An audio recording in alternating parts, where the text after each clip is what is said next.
dia. Vamos meditar em mais uma porção das Escrituras, dando continuidade à exposição do livro de Gênesis. E hoje nós vamos meditar em 3 versos apenas, mas que tem muita coisa para a gente aprender, ser exortado, ser fortalecidos. É o capítulo 13, do verso 5 ao 7. Gênesis, capítulo 13, do verso 5 ao 7.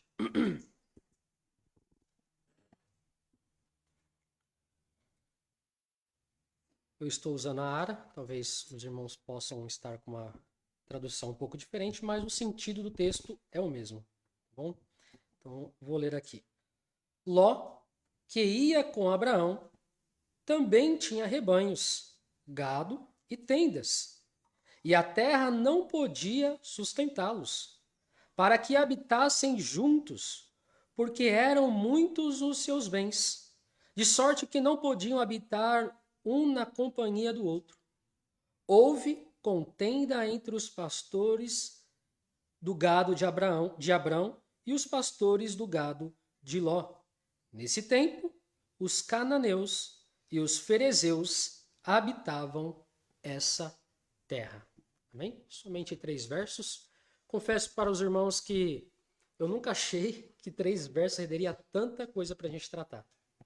Eu estava ao longo da semana estudando o texto e meditando e colocando no papel, e ontem com o pastor meditando mais um pouco. Deus trouxe tantos ensinamentos para nós que eu tomei um susto na hora que comecei a escrever, e eu contei, né? Na verdade, o próprio Word, ele conta as quantidades de palavra, deu mais ou menos 3.800 palavras. Então, assim, as escrituras é algo inefindável, não tem fim. A quantidade de bênçãos que ela pode trazer. A quantidade de conteúdo, quanto mais você cavuca, mais você acha. Né? E quando eu comecei a estudar, eu falei, Deus, como pode? Apenas 3 versos, palavras que para nós, ao lermos rapidamente, nós não percebemos. Mas realmente a palavra do Senhor é inesgotável.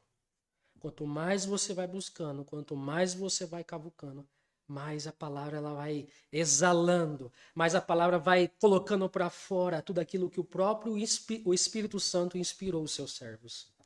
Então esses 3 versos irá trazer realmente uma grande lição para nós. E dando continuidade ao que o pastor já iniciou no domingo passado, que é o início do capítulo 13, eu vou continuar aqui no verso 5. E eu quero fazer uma introdução para que os irmãos estejam situados qual o conteúdo da mensagem hoje. E eu digo logo na introdução, a nossa vida é desenvolvida através de exemplos. Quando ainda pequenos, aqueles que tiveram pais, olhamos para eles como super-homens. Aqueles que não tiveram um pai por perto, buscaram referências em outras pessoas, pois é assim que a nossa identidade é construída. Segundo a psicologia, a nossa identidade é construída através de exemplos. Nós somos assim. Você vai analisando os seus pais, você vai analisando aqueles com quem você convive, e ali você vai tendo referências. É assim que uma criança começa a aprender a falar, porque ninguém senta com uma criança e fala assim, ó, vamos aprender gramática agora. Ó, A, você tem que juntar com B para dar ba. Não, ela mesma vai analisando a forma que os pais vão falando e ela já vai aprendendo. Com o quê? Com referências. Conforme vamos crescendo, essas referências vão mudando. Então, aquela referência que você tem para com o seu pai, conforme nós vamos crescendo, na adolescência, na juventude, nós vamos mudando um pouco de referência. Talvez as nossas referências passam a ser outras pessoas e não mais os nossos pais. Talvez você não teve um pai por perto. Talvez você cresceu sem um pai, sem uma mãe, mas você buscou referências em alguém, para que hoje você se tornasse quem você se tornou, ou tem se tornado. É assim também na nossa vida espiritual. Nós sempre buscamos referências, e isso é normal para nós, para o ser humano. Tanto na vida espiritual. Nós sempre estamos analisando alguém como referência. Poxa, essa pessoa é uma pessoa de Deus, eu preciso buscar do tanto que essa pessoa busca, eu quero ser como ela. E nós olhamos muitas vezes nas Escrituras isso. Nós olhamos os grandes homens de Deus e falamos, uau, eu quero ser como ele.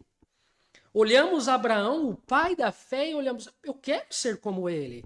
Aprendemos sobre Noé, quantas lições a vida de Noé nos passou. E nós pensamos, eu quero ser como Noé. E muitas vezes as nossas referências vão mudando de acordo com o tempo. Os nossos pais já não passam a ser a nossa referência. Talvez adolescentes, a nossa referência passa a ser algum artista, algum músico, não sei. Achamos que essa pessoa a quem nos espelhamos não tem defeitos, porque é isso que nós fazemos. Olhamos aquela referência, não, essa pessoa ela é perfeita, é essa pessoa que eu quero me tornar. É igualzinha a ela. Nós olhamos assim para as Escrituras. Não, eu quero ser como Paulo. Eu quero ser como Davi. E achamos que essas pessoas não têm defeitos, não têm falhas. Isso me faz lembrar também da época quando eu ainda era criança. A olhar, e eu gostava muito de assistir filmes de ação e olhava aqueles atores. Poxa, eu quero ser como eles, lutar como eles. E muitas vezes eu aplicava aquelas lutas com as minhas irmãs. Não, eu quero ser como eles. Mas nós esquecemos que o ser humano é falho. Que eles são pecadores. Que eles erram. E quando nós nos deparamos com esses defeitos, logo vem a frustração. Eu, quando pequeno, me frustrava. Poxa, eu quero ser como ele. E quando eu via que esses homens tinham milhões de problemas, um era envolvido com droga, outro com prostituição, aquilo... Poxa, mas aquela pessoa que eu tinha como referência, como ela pode fazer isso? Parecia tão perfeito. Uma pessoa tão exímio na sua conduta. As pessoas têm pecado, irmãos. As pessoas falham. E na era digital, muito mais isso exala. Quem nunca entrou no Instagram aí viu pessoas tão felizes? Fotos que parecem um casamento perfeito, uma família perfeita, tem um salário perfeito, um emprego perfeito. É assim que nós olhamos as pessoas. Todos parecem serem perfeitos na internet. O pastor perfeito, a igreja perfeita, a teologia perfeita, porque a mídia traz isso. Ninguém posta quando está acordando. Ninguém posta quando está brigando com seu marido, com sua esposa. Quando está tendo uma briga entre a família, ninguém posta. Porque isso descaracteriza nós. Poxa, mostrar meu defeito, olha, como que as pessoas vão me olhar?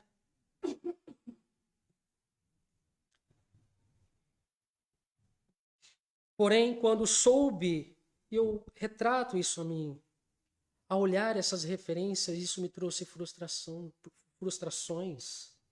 A olhar homens da Bíblia e ver, poxa, parecia tão perfeito, homens tão exímios, mas eles pecam.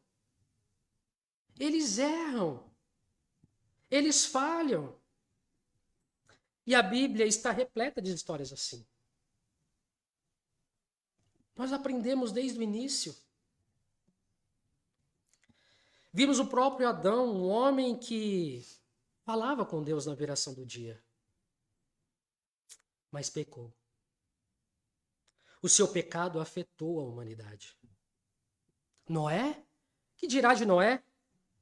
Um homem que andou com Deus, que construiu praticamente sozinho uma arca, que salvou sua família e animais de um grande dilúvio, mas ao final pecou. Ele se embriagou. E Davi? Quantos de nós, quando pequenos, ao olhar a história da Bíblia, logo olhamos em Davi alguém, poxa, eu quero ser como Davi. Principalmente os meninos, poxa, eu quero ser como Davi. Um jovem valente, um jovem corajoso, que matava leão, que matava urso.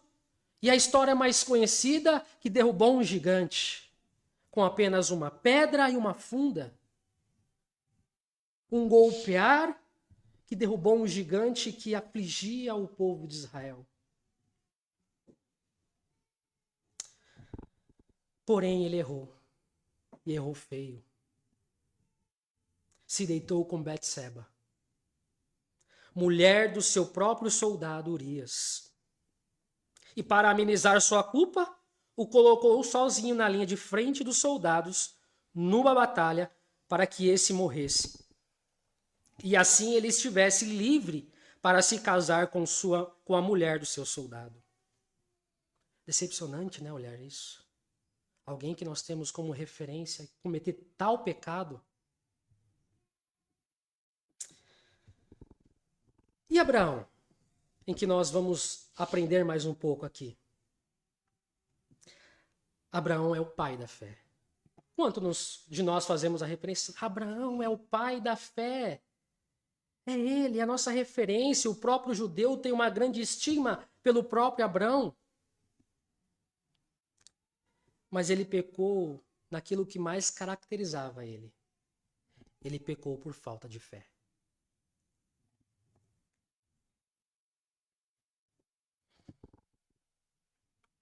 Foi um passo de fé. Ele saiu apenas confiando na promessa de Deus. E eu digo aqui na questão do chamado de Abraão. Abraão recebeu um chamado de Deus a sair do meio da sua parentela, do meio dos seus, para seguir um chamado, uma promessa de Deus. Um chamado de Deus. E ele dá um passo de fé. Ele sai sem conhecer nada, sem saber de nada. Ele saiu apenas confiando nas promessas de Deus.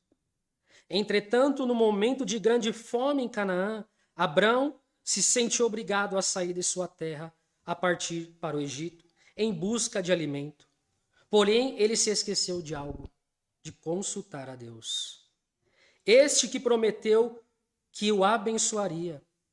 O patriarca desce para as terras de Faraó. O pai da fé se sente amedrontado. Age como quem não tem fé.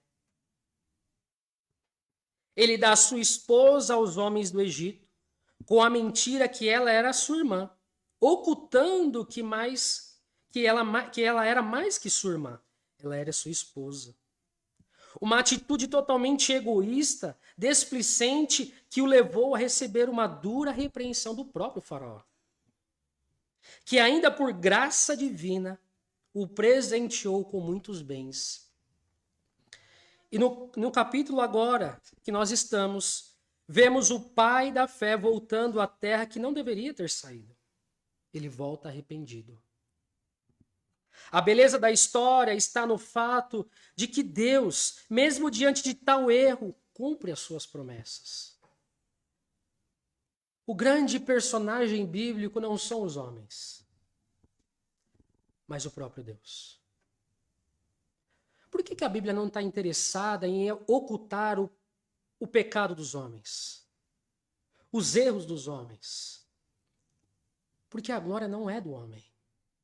O personagem principal não é o homem, mas é o próprio Deus. É ele quem está conduzindo a história. Por isso que é bela a história bíblica. Porque ela revela os pecados dos homens, mas exalta a misericórdia de Deus. Exalta a graça de Deus. Ele não abandona os seus. O próprio Deus não abandona, mesmo diante dos pecados de Abrão, ele não abandona. Ló, seu sobrinho, que acompanhou os erros e acertos do seu tio, agora, nesses próximos versos, ganha um destaque. Mesmo diante de tais erros de seu tio, Ló é levado a admirá-lo. Porque mais belo do que não errar está de se arrepender dos seus erros. Você pode perguntar, Ló saiu desde Harã com o seu tio. Ló acompanhou todos os erros do seu tio. E acertos também. Mas isso não levou a ele a recuar. Porque ele simplesmente fitou os olhos, não nos defeitos, mas nas qualidades do seu tio. Ele fitou os olhos que sim, seu tio errou, seu tio falhou. E é isso que nós vamos ver. Mas ele se arrependeu. Mais belo é, irmãos, do que ser perfeito, é reconhecer os seus pecados. Abraão reconhece os seus erros. Abraão se arrepende de muitas vezes das suas más atitudes. Por isso, Ló tem um grande estigma por seu tio. Porque ele se arrepende dos pecados. Ele volta atrás. Assim é a história dos grandes homens de Deus na Bíblia. Os homens que erraram. Sim, erraram. Mas que todos eles receberam a graça divina, que os levaram ao arrependimento de seus pecados e obtiveram o perdão. Essa é a bela história bíblica. É olhar esses grandes homens e ver que eles erraram, e erraram muitas vezes feio, como Davi. Mas você olha o Salmo 51, parece que Davi ali está chorando, clamando por misericórdia, irmãos. Isso é mais belo do que alguém que vive perfeitamente. O Salmo 51, Davi não está preocupado com a sua reputação, porque ele era um rei. Mas ele está preocupado com a sua relação para com Deus. Isso é belo. Isso nós devemos imitar. Quando errarmos, nos arrependermos, voltarmos atrás. Eu errei, eu pequei, mas Deus me ajuda a continuar. E aí que está a beleza da historicidade bíblica. É que esses homens erram, mas a graça divina está sempre ali, trazendo perdão e misericórdia. Essa é a beleza do Evangelho. Há perdão para o mais vil pecador. Há perdão para o mais miserável dos homens. Há graça para o mais vil pecador. E assim nós adentramos ao texto para entender melhor as atitudes de Ló e de Abrão. E logo no verso 5, logo no verso 5, a primeira parte aí, é o que eu quero destacar, diz: Ló que ia com Abraão. Moisés, meus irmãos, nesse verso, traz uma explicação sobre Ló. Eu não sei como é que está na sua tradução, mas na minha está como um aposto. Ou seja, você traz o nome, a pessoa, e entre vírgulas você explica quem essa pessoa é, ou o que ela fez, ou as atitudes dela. E na Ara é colocado entre vírgulas, falando que esse Ló, ele ia com Abraão. Nos primeiros versos, especificamente o verso 1, o escritor diz que Abrão partiu do Neguebe com sua mulher e com seus bens. Entretanto, na parte final do verso diz que Ló foi com ele. E o que eu quero destacar aqui aos irmãos? Por que há esse aposto? Para explicar qual a atitude de Ló. Porque se vocês olharem no capítulo 11, 28, verso 28, no capítulo 12 e agora no capítulo 13, vocês vão notar que Abraão não leva Ló.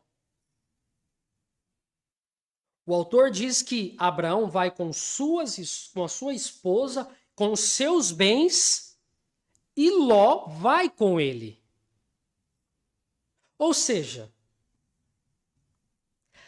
Ló, ele tem uma ação voluntária de partir com o seu tio, de ir com o seu tio. E não de Abrão pegar, não, você vai comigo, meu sobrinho. Não é essa a atitude de Abrão. Mas Ló vem seu tio, alguém que ele poderia confiar, alguém que compartilhava da mesma fé, porque Ló é tido como justo. Nós vemos isso na segunda carta de Pedro, nós vemos isso no capítulo 14, quando o próprio Deus considera Ló como justo. Então Ló vê em seu tio alguém como referência.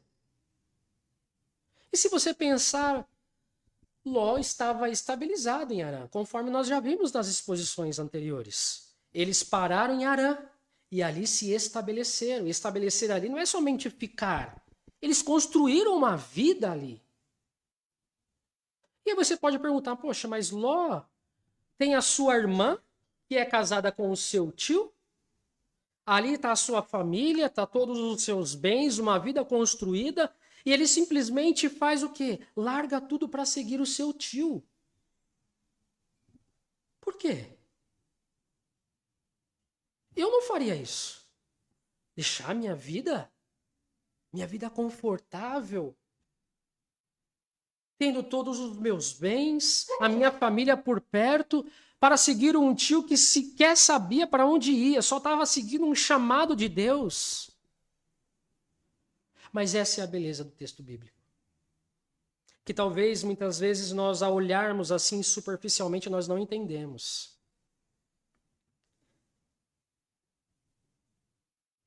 Moisés ressalta essa disposição de Ló, pois ele destaca 3 vezes isso, que Ló quis partir com o seu tio, e não seu tio quis levá-lo em companhia. Sempre Moisés está destacando, e ele destaca isso 3 vezes. E quando se coloca em 3 vezes, Moisés ou o autor está querendo dar um destaque de que Ló voluntariamente está querendo ir com o seu tio. Está querendo partir com o seu tio. Ló poderia ter ficado com o seu outro tio Naor, com suas irmãs Milca e Isca em Harã, tendo uma vida estabilizada, porque é isso que o verso 31 do capítulo 11 diz, que eles se estabeleceram. Entretanto, Ló se dispõe a ir com o seu tio. E 2 coisas eu quero ressaltar para os irmãos aqui, e que vale você anotar.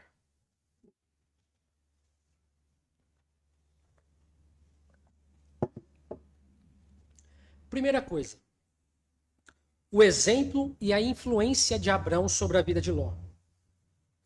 A liderança do patriarca não é uma liderança tirânica, ditadora, mas de exemplo. Porque foi isso que Ló viu em seu tio. Não foi uma imposição de Abrão sobre o seu sobrinho. A liderança de Abrão não era uma liderança ditadora. Não, você tem que fazer o que eu estou mandando. Mas é uma liderança de exemplo. É uma liderança que dá o exemplo. Ló muito provavelmente viu em seu tio um homem temente a Deus, que andava com Deus, que era amigo de Deus. E aqui traz uma lição para nós. Talvez eu e você temos uma certa liderança em nossa casa. Talvez você, mulher, desempenhe uma liderança sobre os seus filhos ou no seu trabalho. Mas um verdadeiro líder, irmãos, ele não impõe para que as pessoas façam o que ele quer, mas ele dá o exemplo. E isso que Abraão tinha. Ele deu exemplo de alguém que amava a Deus. Porque você deixar toda a sua família para seguir um chamado, que sequer se sabia se ia dar certo ou não, mas simplesmente confiando num chamado, isso é digno de louvor. E Ló viu isso em Abraão. Viu essa disposição em seu tio. E eu quero destacar isso a mim e a você. Qual a influência que nós temos dado em nossas casas? Talvez estabelecendo ou tendo um cargo de líder. Nós, maridos, queremos muitas vezes impor às nossas esposas, não, você tem que fazer o que eu estou mandando. Quando, na verdade, a sua esposa deveria olhar para você, não, ele é um homem de Deus, eu devo seguir, eu devo imitá-lo porque ele é um servo de Deus. Essa é a verdadeira liderança. Ou talvez você, mãe, os seus filhos não devem obedecê-lo porque você está mandando, porque você está ordenando, mas ao olhar para você, fala assim, não, minha mãe é uma mulher de Deus. É uma mulher de oração, é uma mulher que teme a Deus, eu devo obedecê-la.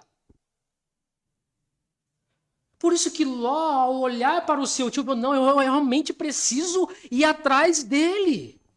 Porque ele é um homem diferente, ele tem a mesma fé que eu, crê no mesmo Deus que eu, tem uma conduta que condiz com aquilo que eu creio.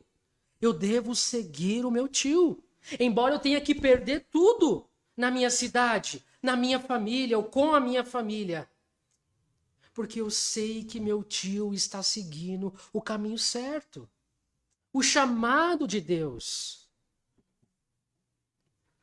Russell Shedd, teólogo, ele se estabeleceu aqui no Brasil. Ele era americano, mas ele foi missionário aqui no Brasil e viveu muitos anos aqui. Tem a editora, né, a Vida Nova, que é estabelecida por ele.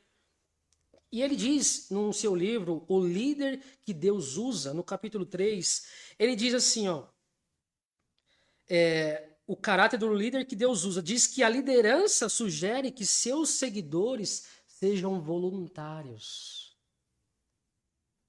Porém, o gerenciamento exige obrigação, o dever.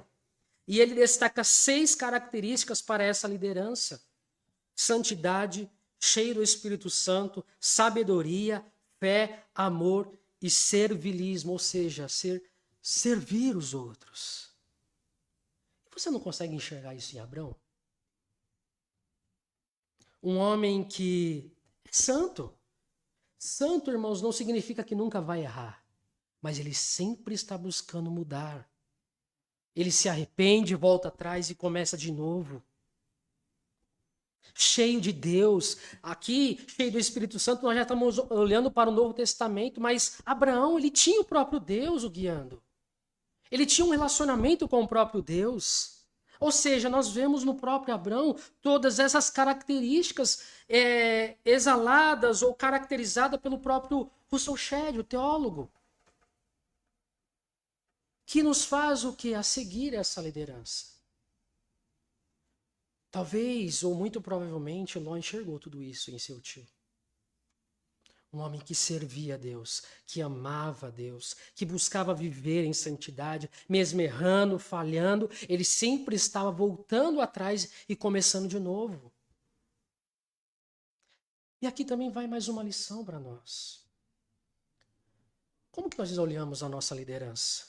Os nossos líderes, o seu marido, as nossas esposas. Sempre destacamos os problemas, os defeitos das pessoas e nunca destacamos as qualidades. Talvez nós destacamos mais, mas ele é muito rude ali, mas se esquecemos que ele é um homem de Deus, que busca a Deus, que ora. Sempre destacamos mais os defeitos do que as qualidades. Mas Ló olha as qualidades do seu tio, o desejo de viver a vontade de Deus. E é isso que eu destaco no próximo tópico, que é a disposição de Ló. Embora Moisés destaque 3 vezes a disposição de Ló em seguir Abrão, neste verso é destacado a forma dessa disposição. A palavra hebraica aí, que você pode constatar na sua Bíblia, pode estar um pouco diferente, mas na minha está verso 5, Ló que ia com Abraão. Na Ara e na Almeida Revista e Corrigida está ia. Na NVI está acompanhada. Na NVT está viajava. No hebraico é muito mais do que meramente ir junto. O verbo está no particípio ativo, ou seja, é uma qualidade que expressa uma qualidade do sujeito. Assim como em Gênesis diz que Noé andava com Deus. Esse verbo expressa relacionamento, submissão, obediência. Ló não somente foi com o seu tio, mas ele decidiu, porque o verbo está no ativo, a se submeter, a obedecer o seu tio. Não é um simples verbo que você vê aqui. Ia, foi junto. Mas existe uma qualidade aqui. Porque ele ia em servidão, no sentido de servir o seu tio. no sentido de obediência ao seu tio, de submissão e muito mais que isso, de relacionamento. Porque esse mesmo verbo é usado quando é destacado que Noé andava com Deus. Não é simplesmente andar, é ter um relacionamento. Qual tem sido o nosso relacionamento com os nossos líderes?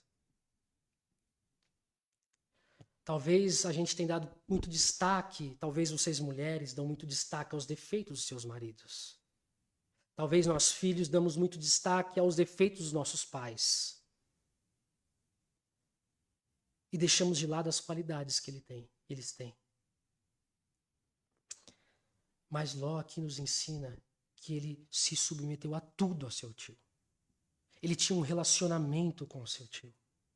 Ele não foi simplesmente indo, mas ele se relacionava com o seu tio. Ele tinha afeto com o seu tio. Assim também deve ser nós com a nossa liderança. Sempre estamos prontos a apontar o dedo, mas não que estamos ali, não, estamos aqui junto. Vamos caminhar junto. Estou aqui para te ajudar, para te auxiliar no que for preciso. As mulheres, marido, estou aqui para auxiliá-lo, para te fortalecê-lo quando você estiver fraco, para orar por você. Mas sempre estamos dispostos a apontar o dedo nos defeitos. Mas Ló nos ensina que em todo momento ele andou com Abrão. Pois ele passou por tudo que Abrão fez, desde lá no Egito, ao entregar a sua esposa ao faraó. Ele estava acompanhando tudo. E por que ele não deixou de andar com seu tio, vendo esses defeitos? Porque ele destacava mais as qualidades do seu tio. Ele destacava e os seus olhos estavam mais fitos às atitudes do seu tio, no sentido de se arrepender dos seus pecados. É isso que nós devemos destacar, irmãos. Nossos olhos estão muito fitos em defeitos. E muitas vezes temos deixado de lado a nossa companhia, de exortar uns aos outros. Podemos aplicar isso também à igreja. Como que você olha para o seu irmão? Sempre destacando os defeitos? Sempre que nós possamos mudar os nossos olhos e olharmos as qualidades também. E os defeitos, nós estarmos ali, não, estamos juntos.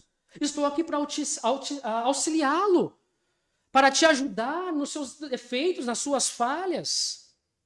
Estou aqui. Porque é isso que é caminhar junto. Um ao lado do outro.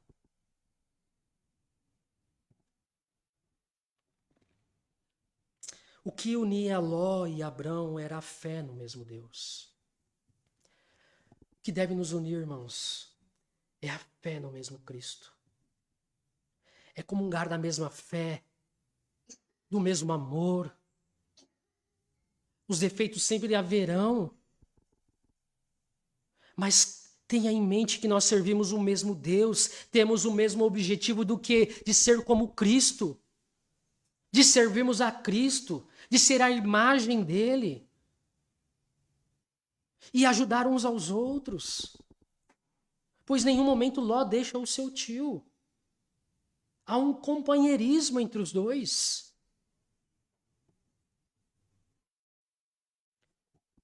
A segunda parte do verso 5 diz: também tinha rebanhos, gados e tendas. O verbo tinha na Ara, possuía na NVI, não exprime o que o texto realmente quer dizer. A tradução NVT, a nova tradução transformadora, é a que mais se aproxima, porque o verbo aí, no hebraico, significa havia enriquecido. Significa tornar-se rico. Tornar-se como? Ou seja, o que exprime esse verbo? Que Ló, ele tinha suas riquezas. Mas de acordo com que ele andava com Abrão, ele se tornava mais rico. Deus o abençoava ainda mais. Deus estava sendo gracioso também com Ló por causa de Abrão também. da sua cumplicidade com Abrão. Isso não é um método de como ser rico, nem de ser feliz. Eu não estou querendo destacar isso para você, nossa, então eu vou fazer isso para ser rico, para ser bem-sucedido, para ter uma vida tranquila. Não é isso. Mas isso aqui nos ensina princípios de cumplicidade, de submissão. E não tem como lembrar e pensar nesse verso, lembrar de Hebreus no capítulo 13, no verso 17, que eu mesmo preguei aqui, que o autor diz: obedecei aos vossos guias e sede submisso para com eles, pois velam por vossa alma, como quem deve prestar contas, para que façam isto com alegria e não gemendo, porque isso não aproveita a vós outros.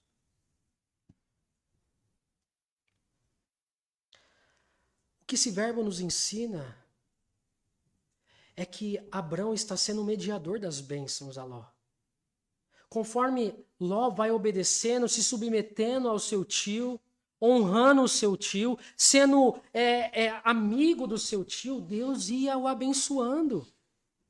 Há princípios aqui de lealdade à sua liderança, ao seu marido, à sua esposa, aos seus pais. Não é uma mágica, não, eu vou fazer isso e ficar rico, não.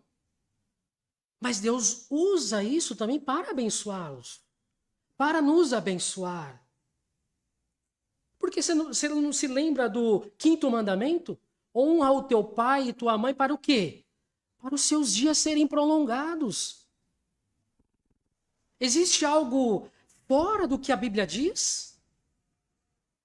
Ter os seus dias acrescentado está para honrar o pai e a mãe. Não podemos perder de mente também que Moisés está escrevendo para um povo que está para adentrar a terra prometida. O que ele quer ensinar aos israelitas é princípio de obediência. Assim como Ló se submeteu a seu tio Abrão e que foi muito abençoado por conta disso, assim também eles se obedecessem e se submetessem a Deus. Nunca perca de mente o intuito do autor, porque ele está escrevendo para um povo específico, numa época específica, e eles estavam para adentrar a terra prometida. Por que Moisés está destacando todas essas coisas?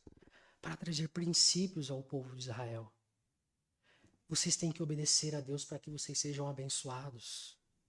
Vocês precisam submeter as suas lideranças para que vocês sejam honrados também, para que os seus dias se prolonguem. Porque se nós estudarmos, ou que os irmãos já estudou o catecismo, mostra que não é simplesmente só honrar pai e mãe, mas a nossa liderança. Todos aqueles que têm liderança sobre as nossas vidas. A soberania de Deus, irmãos, nunca anula a nossa responsabilidade. Conforme já dito anteriormente, isso não é a chave para o sucesso, mas de princípio. Princípio de submissão e cumplicidade por parte de Ló. Mesmo vendo todos os defeitos do seu tio, ainda assim procurou obedecê-lo e o acompanhá-lo em tudo. Embora a lei não tinha sido dada, Ló entendia o 5º mandamento de honrar pai e mãe, para que os dias sejam prolongados. Deus estabelece princípios e nós devemos seguir. É esse meio que Deus estabeleceu para muitas vezes nós sermos abençoados, não no sentido de prosperidade, irmãos, mas ter uma vida de paz.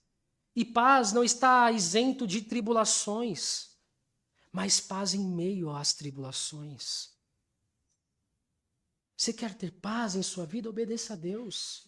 Obedeça os seus princípios, honre os seus pais, honre os seus líderes. Os seus dias serão de paz. Haverá lutas, sim, mas sempre haverá paz em meio às lutas.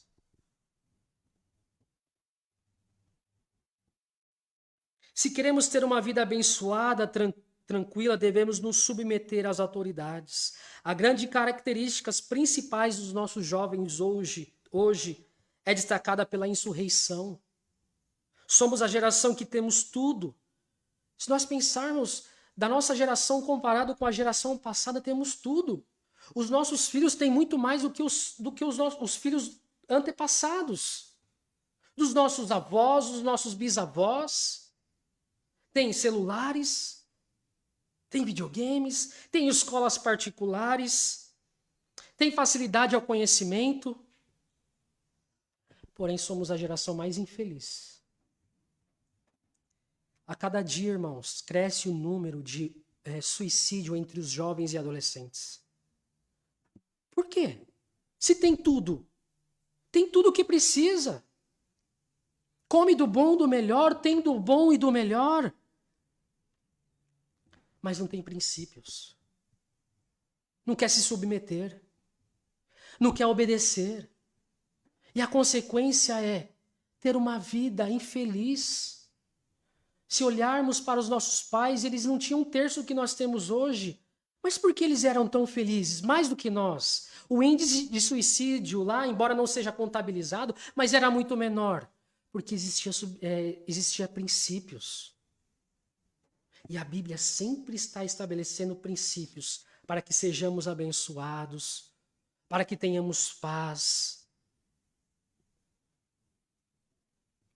Esta geração carece de submissão e cumplicidade também. Não é à toa que o sociólogo polonês, que alguns irmãos devem conhecer, Zygmunt Bauman, ele diz que vivemos uma modernidade líquida. Ou seja, você já pegou a água pela mão? Com a mão? Da mesma forma que você pega, ela se esvai.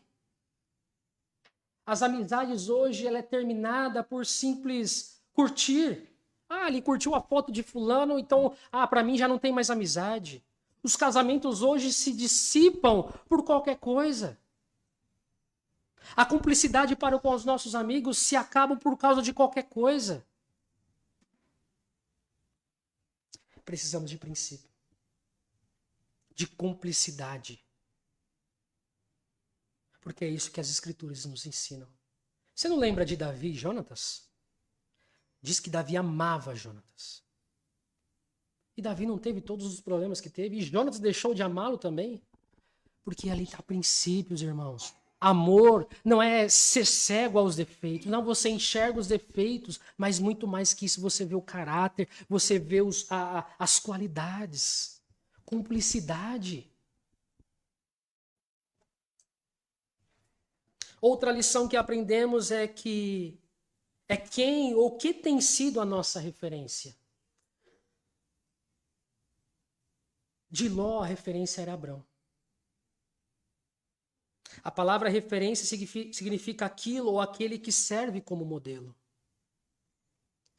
E a pergunta que eu faço é: quem tem sido o nosso modelo? Ou será que temos sido modelo para outras pessoas? Ló tinha o seu tio como modelo, como referência para seguir. Será que você tem sido, ou eu tenho sido, referência para outros me seguir? No sentido de, não, e realmente ele serve a Deus? Ou quem tem sido a sua referência? Talvez a sua referência sempre é alguém que está longe. O pastor que parece perfeito, o líder que parece sem defeito, o pai perfeito, a igreja perfeita que nós vemos na internet.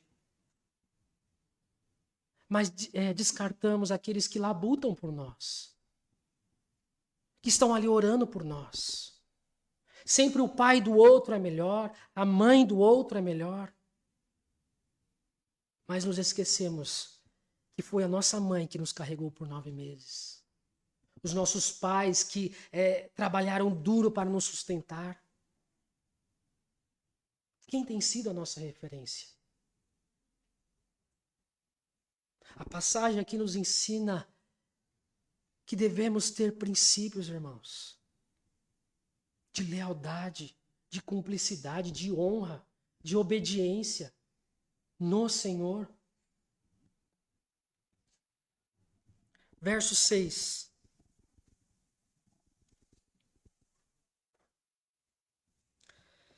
E a terra não podia sustentá-los. A primeira parte eu destaco. Você pode perguntar, mas por quê? eles não conseguiriam estar juntos. O seguinte aí do verso diz: para que habitassem juntos. A terra não podia sustentá-los para que habitassem juntos. Você pode perguntar, mas por quê? Você olha para o texto, mas é porque eles tinham muito bens, né? Os animais. Mas por que eles não abriram mão dos bens para preservar a família? Preservar a paz? Preservar a comunhão? São perguntas que nós olhamos para o texto e devemos buscar a resposta. E às vezes a resposta não está explícito, mas implicitamente. Porque se nós pensarmos, Abraão poderia muito bem abrir mão dos seus bens, Ló muito bem, também da mesma forma abrir mão dos seus bens para o quê? Não, vamos abrir mão disso daqui para que nós continuemos juntos. E aqui nós vemos os defeitos dos homens da Bíblia. Abraão e Ló muito provavelmente estavam apegados aos bens. Estava apegado àquilo que eles tinham conquistado ao longo do tempo. E abriram mão da comunhão da família. O que tem nos levado a abrir mão da comunhão? Será que vale a pena tudo aquilo que nós temos deixado para abrir mão da comunhão? Do amor? Principalmente na igreja? O que tem te afastado da igreja? Será que é mais importante do que a comunhão? E ainda mais, irmãos, isso mostra que há um ídolo no nosso coração. Havia um ídolo ainda no coração de Abrão e Ló, que eram os bens. Porque se eles não tivessem um apego a esses bens, eles deixa de lado, vamos continuar a nossa comunhão. Mesmo que nós temos que doar os nossos bens, mas o importante é que nós estejamos juntos. Porque se olharmos mais para frente, Ló vai seguir um caminho, Abrão outro. Mas no final, Abrão vai ter que socorrer Ló. Não era mais fácil Ló ter continuado com Abrão? Talvez evitaria muitos problemas futuros. E muitas vezes nós fazemos isso. E é permissivo. Deus permite para que nós aprendamos. Irmãos, mais do que qualquer bem, vale a nossa comunhão. Vale a comunhão com o seu marido, com a sua esposa, com os seus filhos, com a sua igreja. Nada pode tirar isso, a sua comunhão com Deus, principalmente. O que tem distanciado você de Deus? Talvez é um emprego, talvez um dinheiro, talvez alguém. Nada pode ser mais importante para nós do que a comunhão para com Deus, do que a comunhão para com os nossos maridos, esposas, filhos, igreja.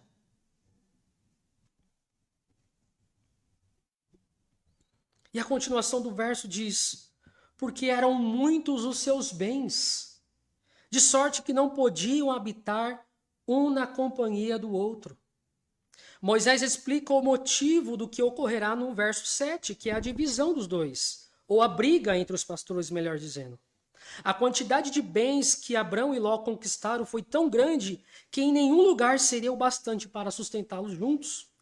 Terem muitos animais obrigaram-os a buscar boas pastagens e fonte de águas. Os meses quentes e secos de abril a setembro exigiam que os pastores buscassem lugares mais altos onde era possível encontrar pastos e riachos. No frio, no entanto, de outubro a março, era necessário conduzir os rebanhos a planícies. A disputa sobre terra, sobre pastagens e águas eram motivos de grandes lutas e brigas nessas épocas. Então aqui um historiador ele explica mais ou menos o que está acontecendo e que era muito comum nessa época. Porque em determinada época do ano era necessário você levar o rebanho para altas altitudes, em montanhas, onde o rebanho encontraria pastos, água. Mas em determinada era necessário descer, por causa do calor. E por conta dessa disputa havia muita briga entre os pastores. Embora estivesse dentro da permissão de Deus, o enriquecimento obtido por Abraão no Egito, por meio de mentira, lhe trouxe consequências, ou seja, a divisão da família. E se você pensar sobre isso, eles estavam tão abastados, irmãos, que eles estavam tão ligados aos bens, que abriram mão da comunhão entre eles. Só que há algo mais profundo aqui. Vocês lembram que no Egito, Abrão foi muito abençoado por Faraó? Mas era uma bênção que Deus realmente queria para ele? Eu não estou dizendo que não era permissível. Deus permitiu ele ser abençoado. Fazia parte também do plano de Deus. Mas Deus não anulou a consequência. Esses bens ainda adquiridos no Egito de forma errônea, através de mentira, está trazendo consequência ainda. Ou seja, a divisão da família. E há algo sério aqui. Às vezes Deus está te abençoando, não porque Ele quer, por graça, te abençoar, faz parte do plano dEle. Talvez Ele está te abençoando para mostrar quanto o seu coração é idólatra. E virá as consequências. Deus não tirará as consequências. Deus permite. Mas Ele também permitirá as consequências. Abraão está colhendo ainda o que ele plantou lá no Egito. A mentira em que ele disse ao faraó. Ele está colhendo ainda. Há uma ruptura na família. Por causa de um bem conquistado de forma errônea. Talvez você tenha feito coisas que, mas isso aqui não tem problema não. Talvez você ainda não esteja sofrendo as consequências. Mas virá as consequências. Porque Deus é justo, irmãos. Se Ele simplesmente anular as consequências, ele se torna injusto. Porque Ele tem que, Ele tem que te punir por isso. Eu não estou anulando a questão de Cristo, irmãos. Cristo já pagou pelos nossos pecados, sim. Mas nós precisamos pagar pelo que nós estamos fazendo. As consequências virão. Para que nós aprendamos ao que é obedecer a Deus. E Abraão está sofrendo por causa de uma mentira, por causa de uma falta de fé, de uma falta de confiança em Deus. Ele ainda está colhendo as consequências. Calvino, ao comentar esse texto, ele diz: devemos atribuir esse mal à sua própria morosidade excessiva ou à audácia do seu sobrinho. Entretanto, creio que devemos antes considerar o desígnio de Deus. Havia o risco de Abraão se sentir muito satisfeito com o seu próprio sucesso, posto que a prosperidade cega a muitos. Portanto, Deus mistura a doçura da riqueza com a amargura. E não permite que a mente do seu servo seja demasiadamente encantada com ela. E sempre que uma falaz estima das riquezas nos incite a desejá-las desordenadamente, em razão de não percebemos as grandezas desvantagens que elas trazem consigo.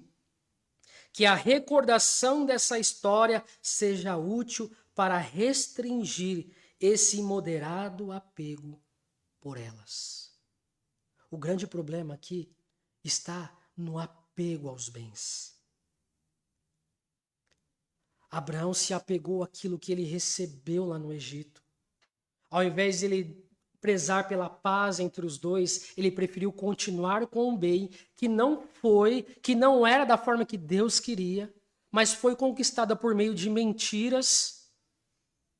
E ainda assim ele está colhendo as consequências. Por quê? Está apegado aos bens. Essa lição foi tão eficaz a Abraão que no capítulo 14, quando Ló é preso, ele consegue libertá-lo. O rei de Sodoma deseja dar os bens a Abraão, mas ele rejeita. Por isso que eu estou explicando aos irmãos que Deus está aqui trazendo ensino a Abraão através dessas consequências. Porque no capítulo 14, o rei de Sodoma vai querer abençoar Abrão. Mas olha o que Abrão vai dizer aqui, eu vou ler rapidamente. Então disse o rei de Sodoma a Abrão: dá-me as pessoas, os bens ficarão contigo.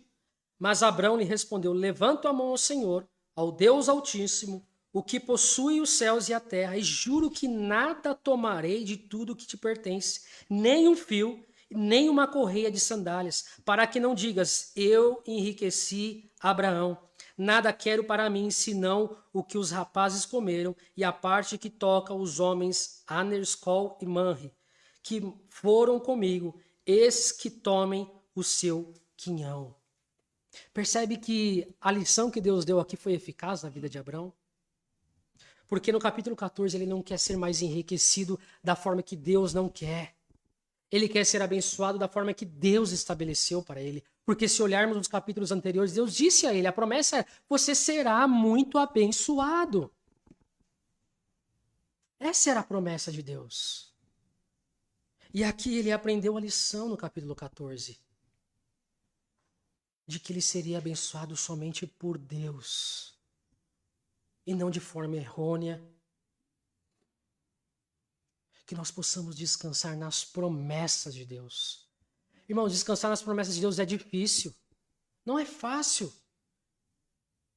Mas vale a pena. Porque o próprio texto de Provérbios, ao qual eu vou ler aqui, diz que as bênçãos do Senhor enriquecem. E com ela não traz desgosto.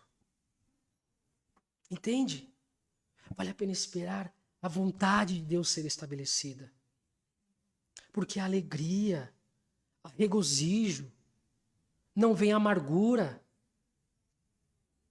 No Egito, Abraão obteve muitos bens, mas não da forma que Deus queria. Através de mentira, através da falta de confiança em Deus nas suas promessas. Ser rico não é o pecado, mas confiar em sua riqueza, sim. Abrir mão das coisas de Deus para obter bens trará amarguras. Assim como Abrão e seu sobrinho. Talvez por isso Deus não permita que muitos dos seus servos não sejam ricos, porque se esquecem de Deus. Ao preparar o sermão, eu fiquei e olhar a vida de muitos homens de Deus, a maioria deles sofreram, não tiveram uma vida abastada. E nós vemos isso, a maioria dos cristãos não são ricos. Temos uns ou outros que é permissão de Deus. Mas a maioria Deus permite que não sejam. Por quê? Porque isso se transforma em ídolo na nossa vida. Nós confiamos mais nos bens do que em Deus. Nós abrimos mão de estar em comunhão com os nossos irmãos para curtir e desfrutarmos das nossas riquezas. Mas a riqueza maior que nós temos, irmãos, é a salvação em Cristo. É a comunhão na igreja. É ter a nossa família aqui. Isso vale mais do que qualquer riqueza. É isso que Deus preza para o seu povo. Ele diz que nos daria o suficiente para sobreviver. E estejamos contentes com isso. Porque esse suficiente será para que nós consigamos estar em comunhão com Ele, em comunhão com as nossas famílias, com a nossa igreja. E quando nós queremos ultrapassar isso, nós colocamos essas coisas no lugar de Deus. Talvez nós temos um ídolo aí no nosso coração, como Abrão tinha. Os bens ainda faziam parte dele. O apego do seu coração ainda estava nos bens. Talvez o nosso apego esteja nos bens ainda. Ou em uma pessoa. Ou em algo. John Piper, em seu livro Vivendo à Luz, Dinheiro, Sexo e Poder, ele comenta: considerando a frequência com que as escrituras falam dos perigos do dinheiro, é cabível dizer que apenas os arranhamos à superfície. Mas o pouco que vimos mostrar quão séria é a questão. O dinheiro é um grande enganador. É capaz de nos iludir, levando-nos a pensar e a sentir que as coisas que podemos comprar proporcionam mais satisfação que em Deus. Poucas coisas nos seduzem a trocar a glória de Deus mais prontamente que o dinheiro. O dinheiro desperta o desejo por aquilo que ele pode comprar. Esse desejo se torna cobiça, que compete com Deus. E essa cobiça acaba com o nosso contentamento com a glória de Deus.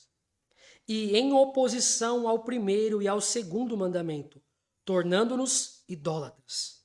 Pessoas que preferem qualquer coisa a Deus. Vocês perceberam que ao longo da história, depois que Abraão sai do Egito, ele em nenhum momento está falando com Deus? O apego às coisas terrenas nos distancia de Deus. Por isso, tomem cuidado com o que o seu coração deseja. Abraão em nenhum momento está consultando a Deus. Perceba que ele vai se separar do seu sobrinho. E a pergunta que surge, era da vontade de Deus essa separação? Ele consultou a Deus? Abraão não está consultando a Deus. E é isso que o ídolo faz em nosso coração. Nós desejamos mais ele do que a Deus.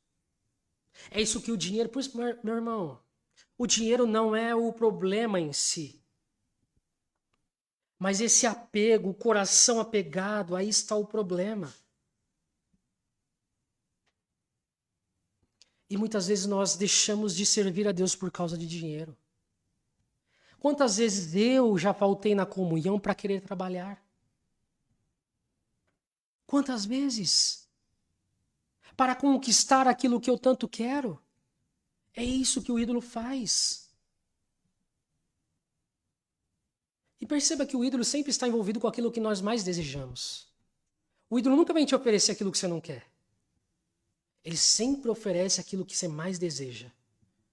Talvez o seu apego não é ao dinheiro, é ao sexo. E sempre virá dessa forma.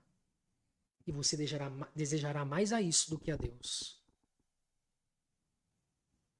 A exortação é: busque a Deus. Abraão não consultou a Deus depois do Egito em nenhum momento. Consulte a Deus. Busque a Deus. Ore a Deus. Paulo, na primeira carta a Timóteo, no capítulo 6, verso 9 a 11, ressalta mais sobre os malefícios do amor ao dinheiro. Abre aí rapidamente em 1 Timóteo.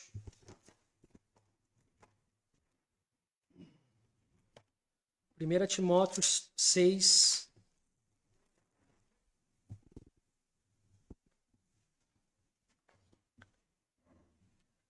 Primeira Timóteo 6, 9 ao 11.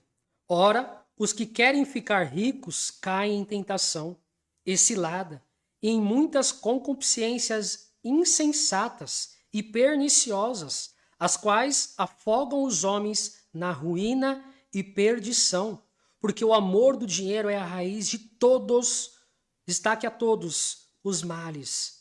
E alguns, nessa cobiça, se desviaram da fé e a si mesmos se atormentaram com muitas dores. Olha o risco do apego aos bens. Perceba, eu destaco aqui a raiz de todos os males. De todos. Paulo está falando de todos os males. Quão sério isso é? Esse amor ao dinheiro, ao conquistar, ao ter, e muito mais nos nossos dias, irmãos. Quantas propagandas, nós temos isso 24 horas por dia no nosso celular. Esse desejo, essa cobiça. Cuidado, porque isso está te distanciando de Deus. Assim como foi com Abraão. Você está consultando mais os seus deuses, os seus ídolos, do que a Deus. Ao Deus verdadeiro. Verso 7, último.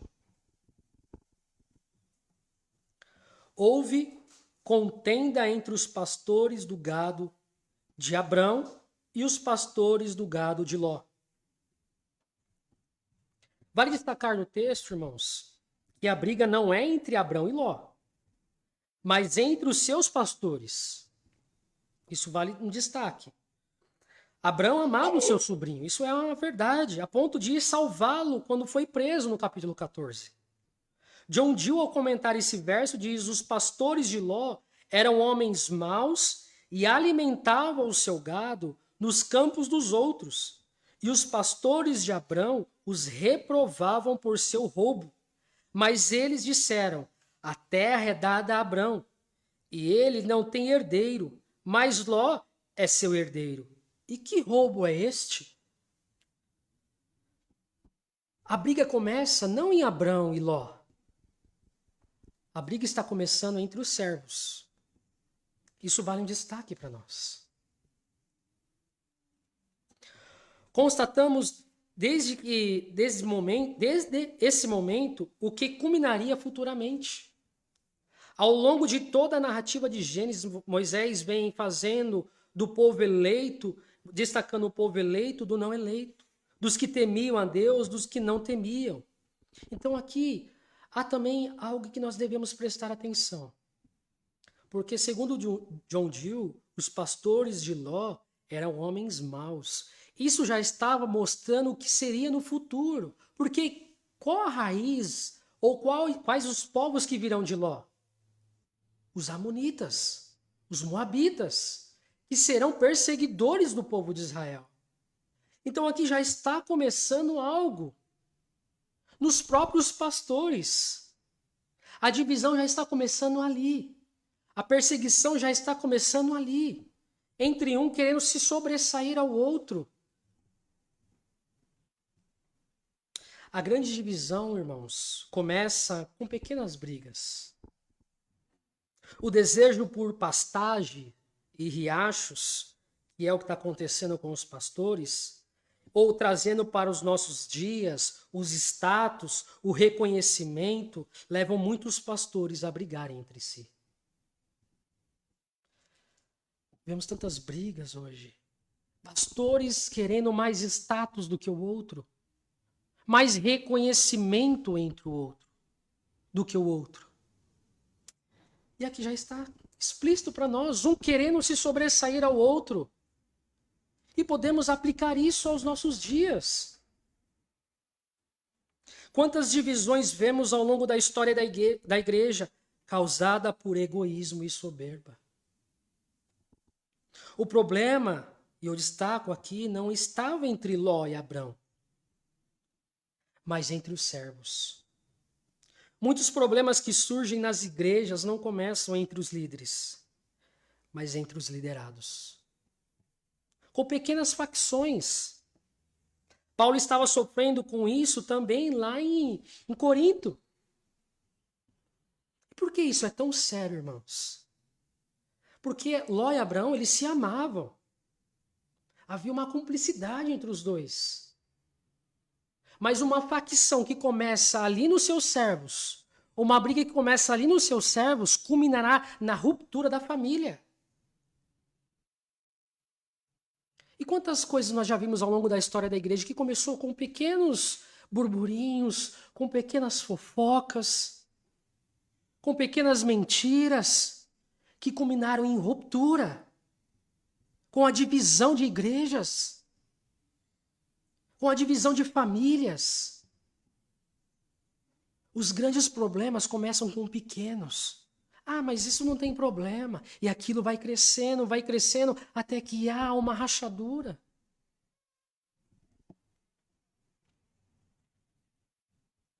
E Paulo está sofrendo isso em Corinto.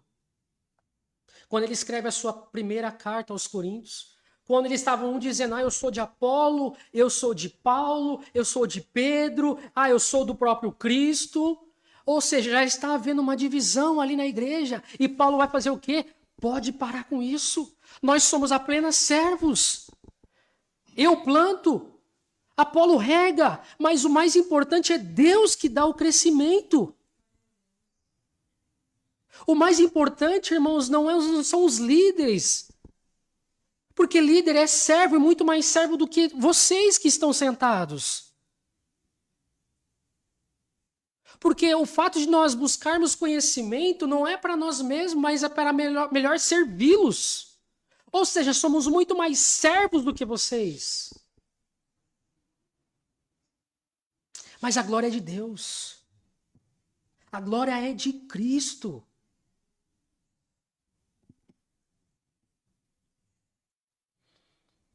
Paulo adverte duramente que nenhum dos dois eram importantes para que houvesse fã-clubes. Não passavam de servos, mas sim Deus que faz germinar, que dá o crescimento.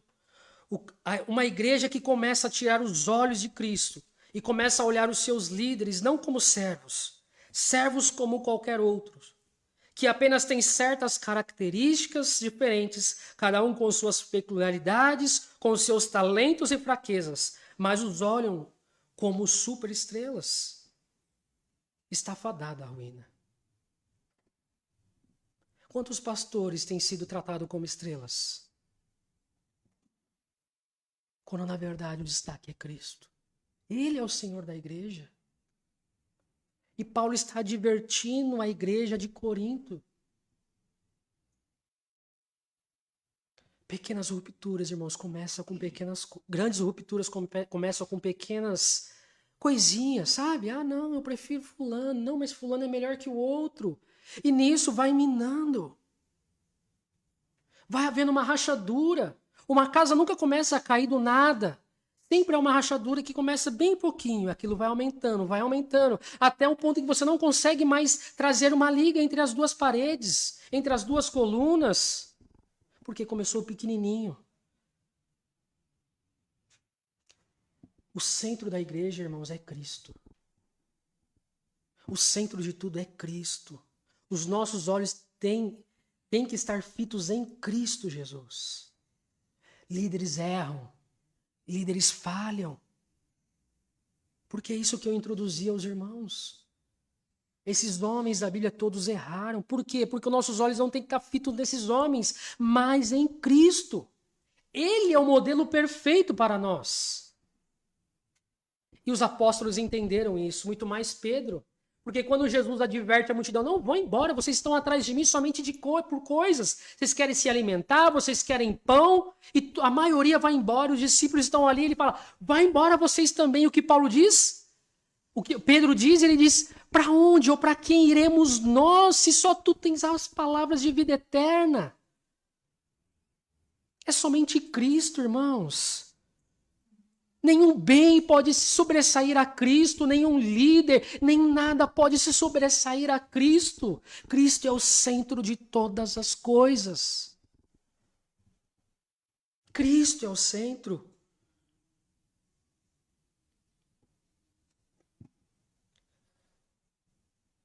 Tais atitudes demonstram obras da carne. Paulo escreve mais sobre isso na carta aos Gálatas, no capítulo 5, verso 19 a 21, que eu vou ler rapidamente. Ora, as obras da carne são conhecidas e são prostituição, impureza, lascívia, idolatria, feitiçaria, inimizade, porfia, ciúmes, ira, discórdia, dissensões, facções, invejas, bebedices, glutonarias e coisas semelhantes a essas, a respeito das quais eu vos declaro, como já outrora vos preveni, que não herdarão o reino de Deus os que tais coisas praticam. Aqueles que buscam somente isso, facções, divisão, está com obras da carne. Isso são obras concernentes à carne. Facções, divisões, inimizades. Uma briga que começou entre os pastores, houve divisão na família de Abrão. E sabe qual é o grande problema? Que Abrão não queria tratar isso. Abrão poderia, peraí, vamos resolver essa situação. O que está acontecendo? Não, não é assim. Vamos resolver da melhor forma possível para que não haja divisão entre nós. Mas o apego, irmãos, ao ídolo foi muito maior. O apego aos bens foi muito maior. E muitas vezes nós fazemos isso. O apego às coisas leva a gente a abrir mão de muitas coisas. Preferir a divisão, a ruptura, do que a comunhão, do que a paz. A parte B desse verso que diz: nesse tempo os cananeus e os fariseus habitavam essa terra. E aí você pode perguntar, mas parece que Moisés deu uma, esqueceu que ia falar e colocou isso aqui no meio, que não tem nada a ver com o texto. Olha aí o verso de novo. Ele está falando que houve briga entre os pastores. Ponto. E do nada ele coloca: nesse tempo os cananeus e os fariseus habitavam essa terra.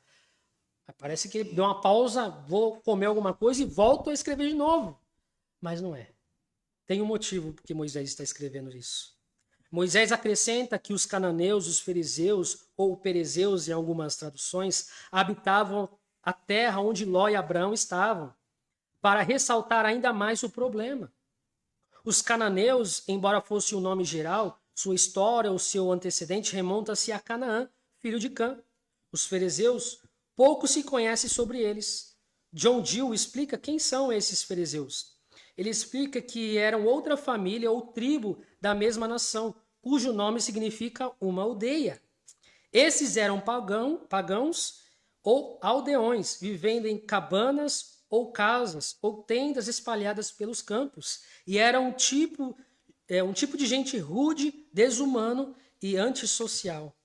Tal briga e divisão entre Ló e Abrão traria grandes riscos aos dois. Poderiam custar a vida das pessoas e dos animais, do patriarca e de seu sobrinho.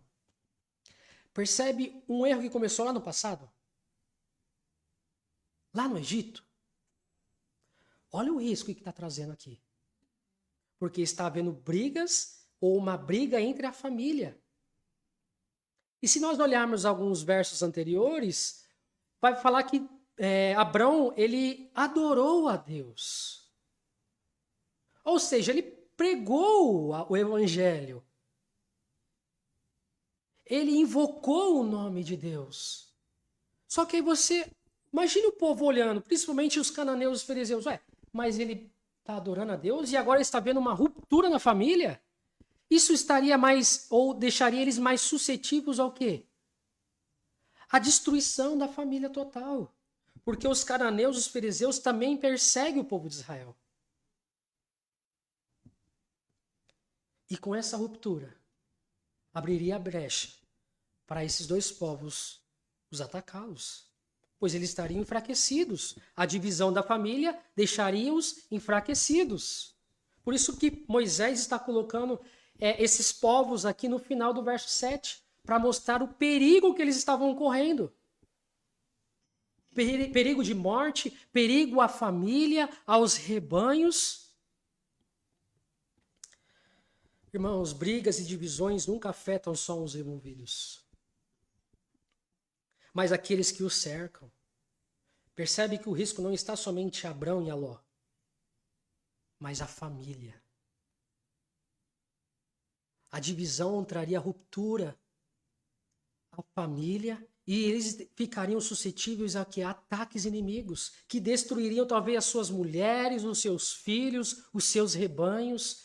Uma briga nunca atinge somente os envolvidos, mas a todos que o cercam. Um pecado nunca atinge só você. A consequência do pecado nunca vai atingir só você. A sua família vai ser atingida. Os seus filhos, os seus netos, talvez.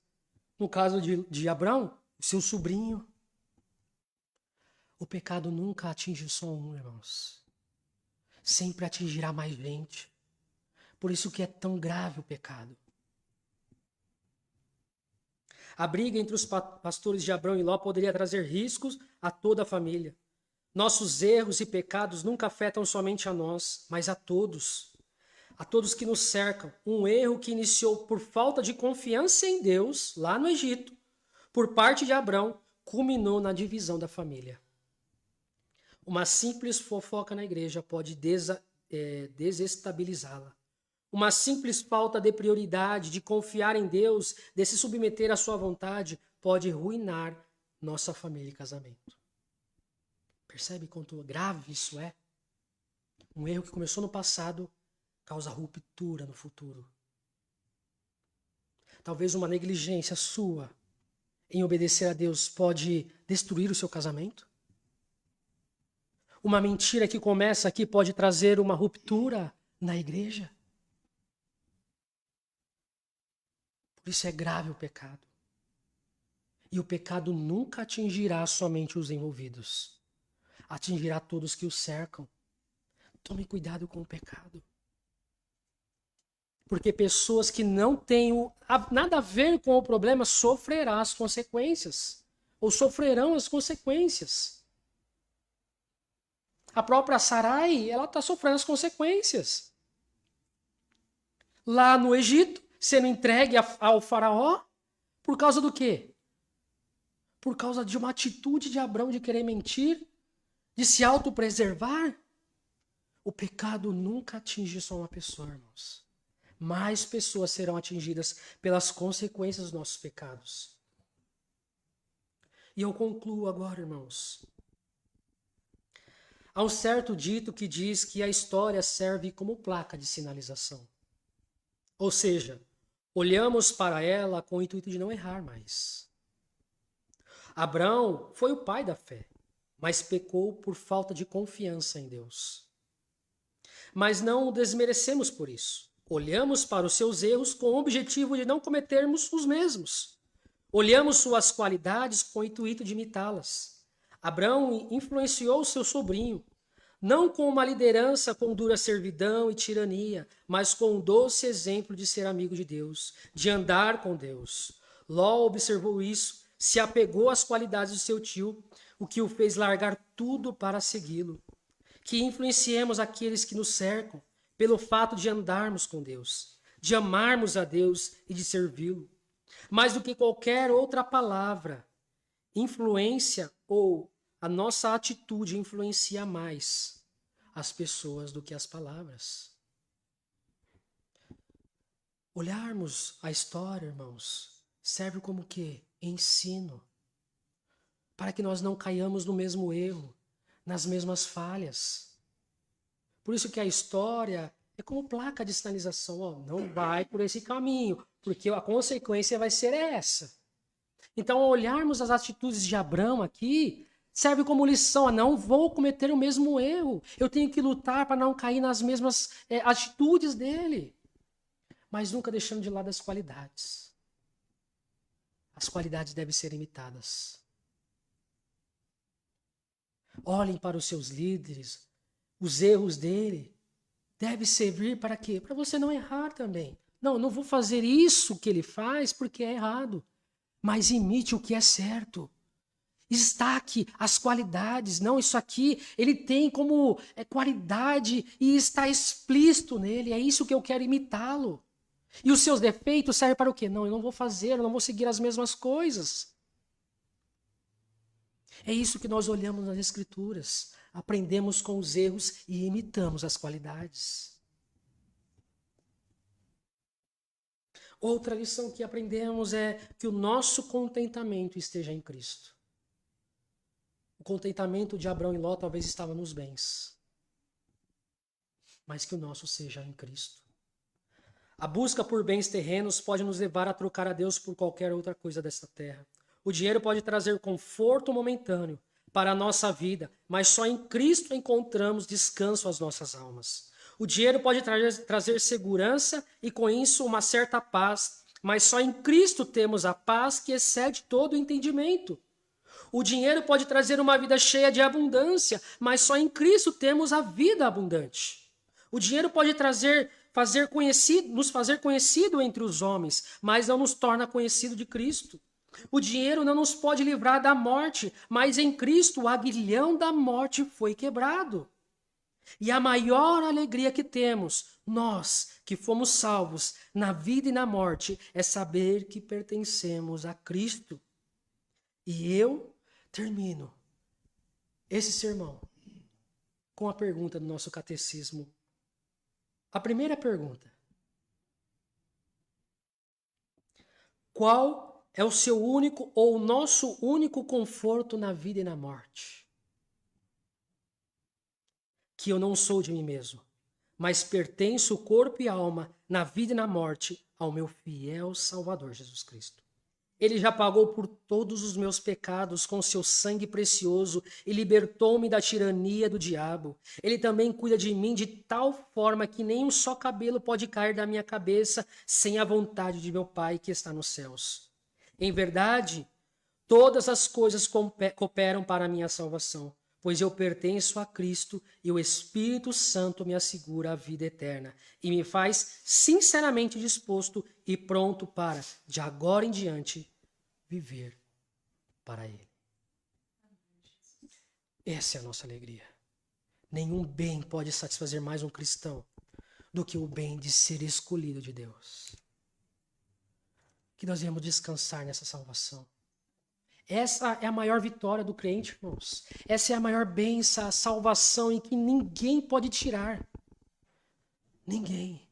Por isso foi pago com alto preço o sangue de Cristo. Que nós venhamos nos regozijarmos nessa salvação em Cristo Jesus. Nenhum bem pode substituí-la. Amém? Deus os abençoe.